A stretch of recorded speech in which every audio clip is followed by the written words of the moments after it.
Hello, everyone. It's a pleasure to meet you, Kempy, and thank you for wanting to do this podcast for me today.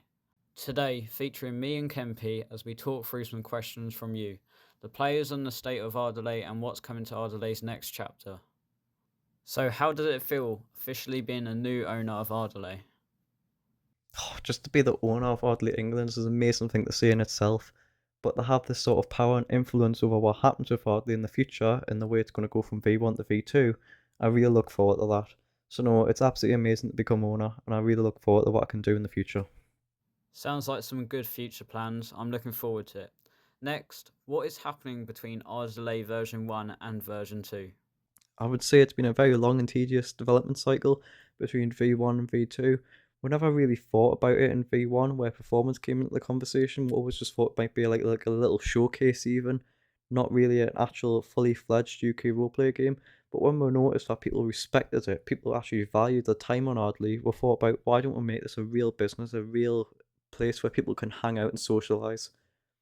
And I think that's where we thought about, well, lag ruins that experience. Lag is the main problem, that is the main factor disturbing people's experience. So why don't we make a new version where it mitigates that, it gets rid of it, and that's exactly what I've done. Sounds good. My next question is, will there ever be car pack game passes coming to Ardleigh? So to answer your question or the player's question, yes, there will be more car game passes coming in the near future, and we do want to make it so you can transfer V1 game passes to V2 without any additional cost. Very good to know. I'm looking forward to the next car game passes. Next question is, are there any more jobs coming to Ardleigh?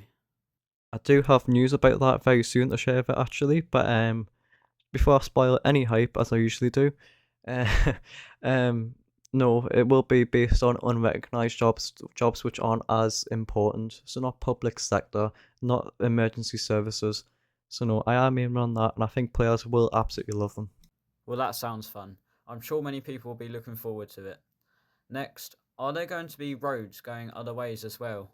It's funny you say that, to be honest, because most of the road in V1 was made by one single developer, and I think that's absolutely incredible. I couldn't do it myself even. But in V2, yeah, we're going to expand the road in different places you've never seen before, and I think that's going to be really cool for players to see. Well, that's very exciting. Next question is the lag going to be reduced?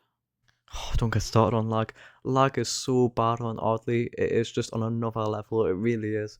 So to be able to create a new version of Ardleigh which pretty much eradicates that issue is amazing, it really is, and I think players will express it themselves when they get to play it next month. Sounds good. I'm sure people are looking forward to the release. Next question, will police and firefighters be in Ardleigh version 2? And will we have to reapply if it is? It's a bit of a yes and no situation here. Yes, absolutely, police and firefighters will be in Ardleigh V2, but in the no sense, no, we don't expect anyone to reapply, there's just no point really. At least we don't need to reapply for it. Next up, what is your favourite update yet? I think my favourite update personally has got to be the police department by Jake. I love it a bit. It's really good, and I really love how he's implemented it. It's so naturally done. And what I mean by that is he's made it so it feels like it's a part of Ardley. It's not there in real life, but in this game, it feels like it's meant to be part of it, and I love that fact about it. Yeah, I think I agree with that one. Big shout out to Jake who added everything for the police department. Next question I have for you is, do you miss Chaz owning the game? Now, I've got to be slightly careful how I word this, but I do miss Chaz for the fact he did pretty much bring the game to life. He's like the trademark symbol for Ardleigh. You wouldn't think of Ardleigh as with anyone else. You wouldn't even think of Ardleigh as being my own game. So to have Chaz gone is a massive shake up. It's a massive wake up call to everyone. It really is. But yeah, I do miss him for that fact, and I do miss him for what he did bring to the table in the first place. He was the one who gave me the opportunity to even work on this game. So massive credit to him. Yes, I do agree. Chaz was a very good owner, and he did a lot for Ardleigh. Shout out to Chaz. My next question for you, Kempy, is what's been the hardest thing since becoming an owner?